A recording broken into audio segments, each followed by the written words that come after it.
Well, howdy, howdy, howdy. Nearly senior citizen here. Greetings, boys, girls, and all of our non-binary friends, and welcome to this brand new day. And remember, no matter who you are valid. Thumbs up. It is a brand new day. I had horrible insomnia last night, even on top of taking a Benadryl tablet. And it was around 2 o'clock in the morning before I finally fell asleep. Yay! It was around 8 o'clock when I got up, but I've been up and awake, and it is almost 11 o'clock a.m.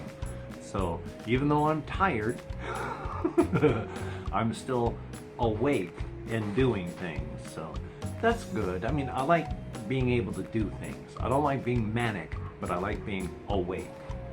And also, since I've stopped taking the caffeine tablets, I did watch a video on weightlifting, and this one guy who was a weightlifter did weightlifting, and what happened to him. Now, this is a bit of information to come up on this. There's something called the Val Salva Maneuver. If you hold your breath and then you push, that if you're weightlifting, especially weights that are heavier than you have to hold your breath and perform the Val Salva Maneuver to keep everything tight, because if you don't keep it tight, you're going to hurt yourself. Much worse. So you perform the Val Salva Maneuver. But the Val Salva Maneuver, when you do that, puts incredible internal pressure. It raises your blood pressure up high, and it also pushes the blood more out of your heart, so that when you stop the Val Salva Maneuver, all that blood comes rushing back into your heart. And if you have a heart condition, that can trigger not being alive anymore.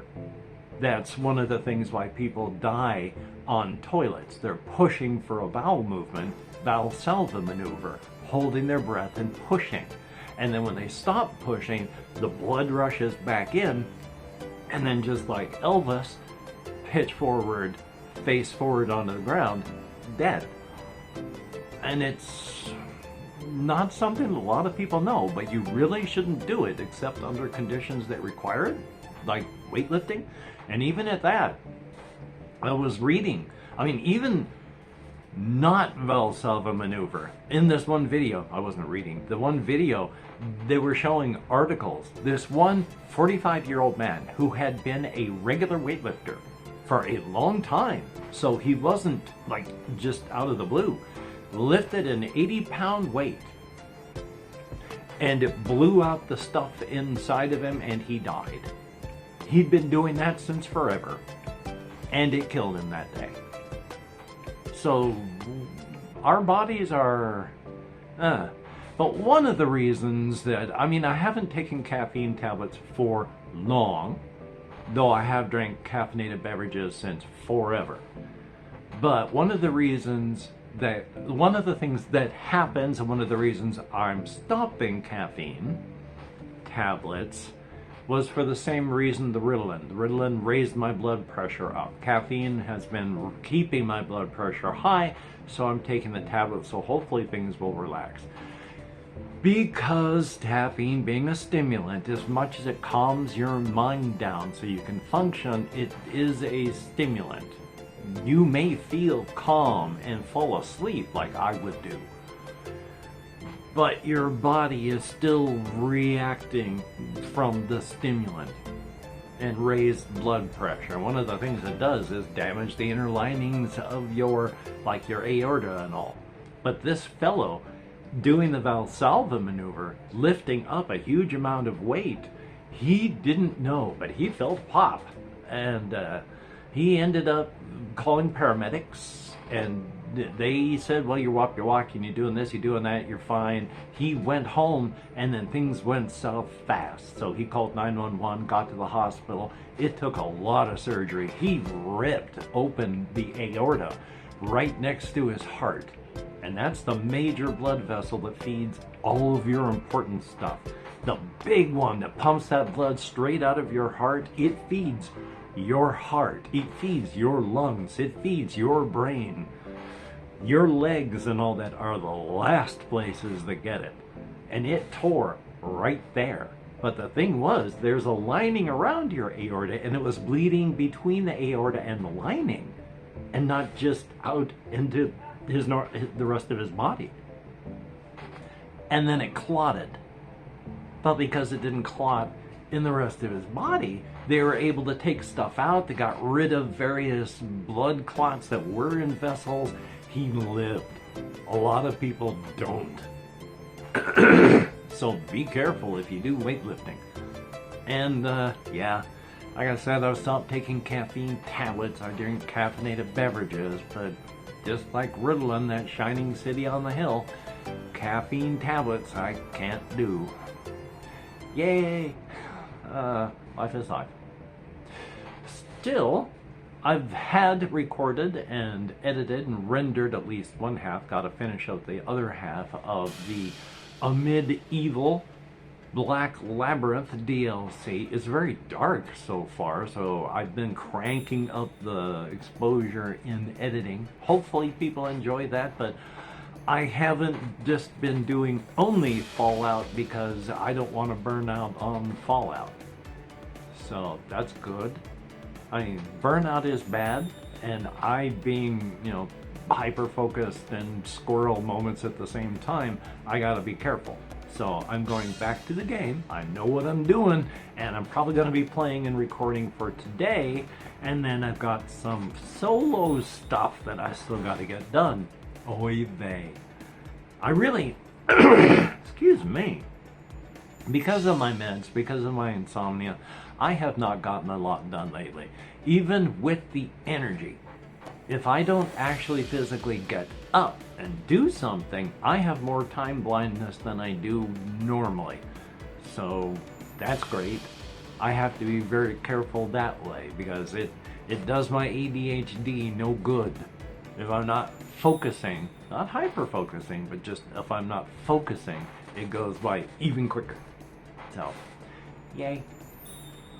Still though, I've been looking at things, I've been going out and doing walkies, much more. And that's one of the big things that is really impacting my video making is because I'm awake, I want to go out and do walkies because if you are the same person you were 5 years ago, something's wrong.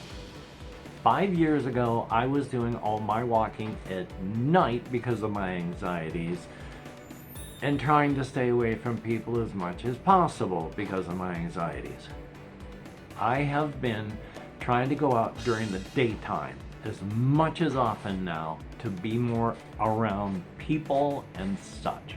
I'm not really interacting more, though in some cases I certainly am, like with the people here. I've been trying to learn to remember names and talk to people. I want to be involved, so that's good. But on the other hand, I mean, I spend most of my time in here either watching videos or making videos or playing games or recording games. So I don't spend a lot of time with other people, which again is one of the reasons I'm trying to go out. I mean, even when I walk down to the library, I walk where there's people, and then I walk back up the path that goes next to the stream because I really like that. But it cuts out like 2/3 of the walk. Because if you take the normal path from where I am to downtown Shelton, if you take the normal roads, it goes like down this way, and then you get to the library. But if you take the path that goes by the stream, it just goes boop, and you're there. If you're trying to get your exercise, that ain't so good. So I take the long walk down there to get walkies, and then I take the short walk to get back, because by then I'm kind of tired. If it's meds fueling me, sometimes I'll get to just go total energy crash for about 10-15 minutes before I pick back up, which is a great feeling. It's not really a medicine thing. It's part of the being awake thing from the medicine, but also your body stores energy within you. I'm gonna have to cut away from what I was talking about, hopefully come back to talk about the stream and what I'm doing, because your liver stores, like glycogen, I believe, is the substance. About 100 grams? I can't even remember that. It's like 100 grams, 100 milligrams. It's not a huge amount, but this is energy that your body uses when it doesn't have food. So you have enough energy just in your liver that it uses up to last a time. And then when that's done and you haven't eaten, then it starts using your fat deposits, and you can have like a going, oh, I'm out of energy here, because you are. But if you exercise and you get lean muscle, your body actually stores more of the glycogen in the lean muscle you have. So I got lean muscle in my legs, and it stores up a little bit more in my legs, which means I'm on the path usually when I run out of all energy. Because now that you know that part, I talked some time ago, about a week ago, back when I started taking the losartan blood pressure med, that one of the side effects is, possible side effects, is anorexia. And I have been anorexic. I have had an eating disorder as an adult man, and that's been great. So I managed to, well, I'm here and I'm not too damaged, and that's good, but I pay attention to what my body's doing. Now, there is a mental and a physical component to eating disorders. So if you're not wrapped up in it, you can be aware of what's happening and then try to work against that. So I have felt the change. Before I was taking this med, the bugs in my body, because you have good bacteria and bad bacteria in your gut, and if you have more good bacteria than bad bacteria, when you get hungry, you crave good foods, fruits, vegetables, stuff like that. When you eat junk, you have more of the bad bacteria that like junk, and you crave junk. You have neural tissue in your gut that is influenced by the bacteria in your gut. If you have cravings for food, a lot of that is because of the bacteria of your gut telling you they want more of that. It's just a natural thing. There's no mind to it. But yeah, so I've had a lot of bad bacteria because I stress eat. And so I've been used to having a lot of snacks, which is why I've gotten up to 230, and I need to bring my weight back down, which I've been working on. First couple days were kind of tough because it was like, oh, I'm kind of hungry. Lately, it's been, I'll have a little something in the morning. And then 10 hours later realize I haven't eaten anything since. So I've gone from eating a lot to, if I don't pay attention, I ain't going to eat anything. And even when I am paying attention, like this morning, I didn't want to eat. I was a little bit hungry. Well, I didn't want to eat anything. And I hadn't eaten anything, of course, since yesterday. So I made myself eat something. There's the mental component, and I don't have the mental component. So I gotta be aware of what's going on and make sure I don't fall down and walk down a bad road. The other stuff is real bad. I mean, it's stuff like chest pain and swelling in your extremities and like bad stuff that you would go like, am I dying? So if I only have to deal with anorexia, I can live with that. Because here's another thing, talking about physical stuff. This ain't TMI, but I have, like, you know, a lot of people, your body swells and fluids ebb and flow, and the longer you stay vertical, the more fluid flows down into your lower extremities. Gravity. It happens to absolutely everybody. It is so bizarre because I have damaged, again, the lymph nodes in my lower extremities because I kept getting cellulitis, and I kept getting cellulitis in my lower extremities until it burned out the lymph nodes in the lymph system in my lower legs, and it's taken like 20 years to recover. So I swell up anyway, but I got my shoes just set at a set thing. They are Velcro now, the ones that I bought. So I don't de-Velcro and re-Velcro them because I can put them on in the morning and the shoes will be a little bit tight.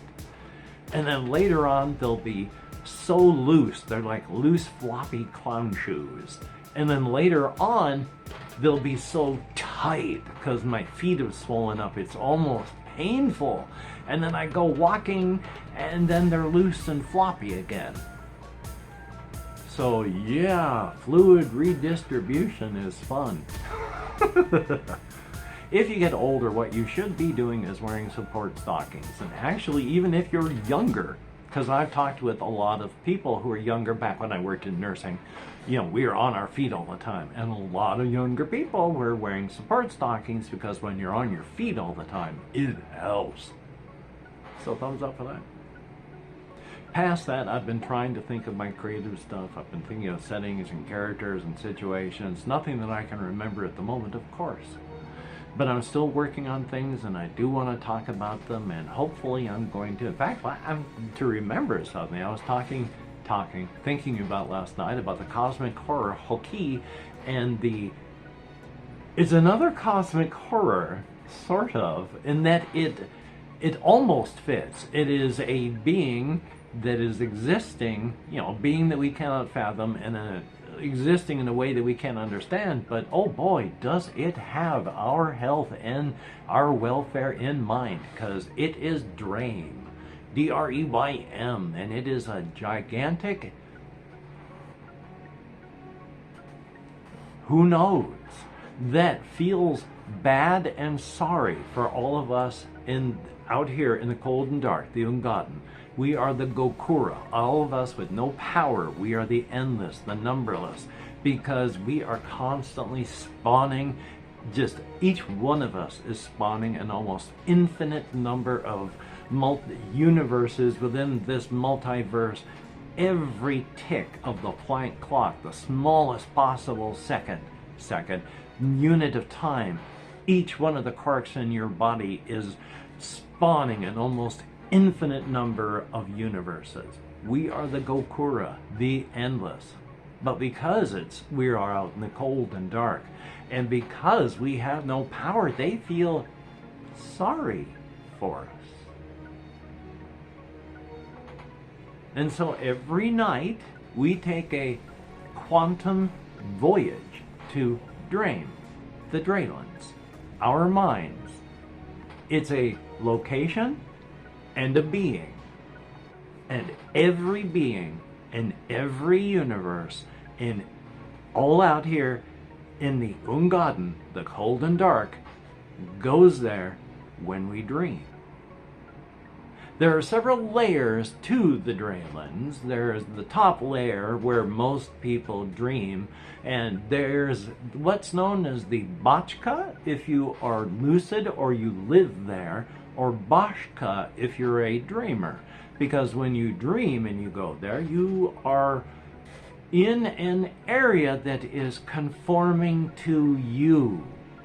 And beings that are aware of this want to get in on it, because it's fun and this is where they live. So those other beings in your dreams are just Dreylanders. But they're doing what your Bashka is saying to do for the dream.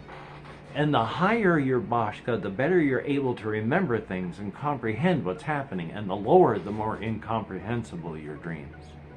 But up in that top layer, yeah, there's that. And as you go down, you get more and more bizarre stuff until the lower layer of creatures, they're kind of cosmic horrors in themselves, because they're the type of beings that if they have to sneeze, there's already a tissue ready for them. because their will has manifested it. If these creatures were to come up to the top layer where we dream and they were about to sneeze, every single Dreylander would become a tissue and die. Every single dreamer wakes up. And for the next 24 hours, no one can dream. It's like a nuke has been dropped there. And then people begin to be able to dream again. So they're of incredible power that can't hurt us, but oh boy, can they really hurt everyone else there. Luckily, they tend not to come up, because why? Sand fleas? Why irritate the sand fleas? You can barely see them. You got bigger fish to take care of on your own level. So there's that, and Hoki, one of the cosmic horrors, was out traveling and discovered this creature without knowing what it was, and just tore it open to see what was inside, and the scream of pain, terror, and violation was just a blast back in Hoki's face, and it was just like, duh! And the cosmic horrors all have a moment of definition, of clarity that brings them to maturity. And for Hoki, it was the realization that not just he and, well, they and their siblings exist, as more than just sand fleas, but there are others out there, and that realization brought them to maturity. Through time, Hoki and Drame have become near one with their fascination with each other. You cannot find Hoki out doing other things. Hoki is fascinated by all the Dramers. And so Hoki and Drame are one. Yay! For each and every one of my Patreon patrons, thumbs up and thank you. It is appreciated. It is good to be merely a herding monkey rather than a Christmas monkey getting constant hosings. Thumbs up and thank you. It is appreciated. Soon I should be able to get the names up here, unless of course I get surgery soon, in which case it's going to be a couple months of physical therapy. So I'm going to do my best. Thumbs up. For everybody that leaves me comments, it is appreciated, unless it's abuse, in which case, it's not appreciated. But for every comment that's not, I only get abusive comments like maybe 2-3 times a year, so thumbs up. But for everybody else that leaves me comments, I try to answer them as best I can. It's starting to get a little sparkly back here because I've been throwing my hands around, so... But I try to do as best I can. Thumbs up, thank you. Each and every comment is read and appreciated. Well, I'm going to try and do what I can do today. Hopefully you can get done what you can get done today. I can speak English. Gabapentin is great. I've actually been doing pretty good, but I've been slurring my words again today, as you can hear. Yay for medications. But until we meet again, you take care. Have a great day today. I will see you on the flip side, and that is indeed a very, very good thing. So yeah, I'm gonna hopefully get some of the solo stuff done. I got, more New Vegas with me and Veronica, since I refuse to pronounce the name Veronica properly. So hey, you take care. And if you'd like to see more of the Amid Evil, let me know, because I love that game. It plays so well with the controller. And yeah, if anyone has any good things that I can read that, public domain, so I don't get zapped and demonetized and copyrighted and all that, let me know, and yeah, I will gladly do readings, because I don't mind. In fact, I enjoy that. So you take care. Fancy editing galore.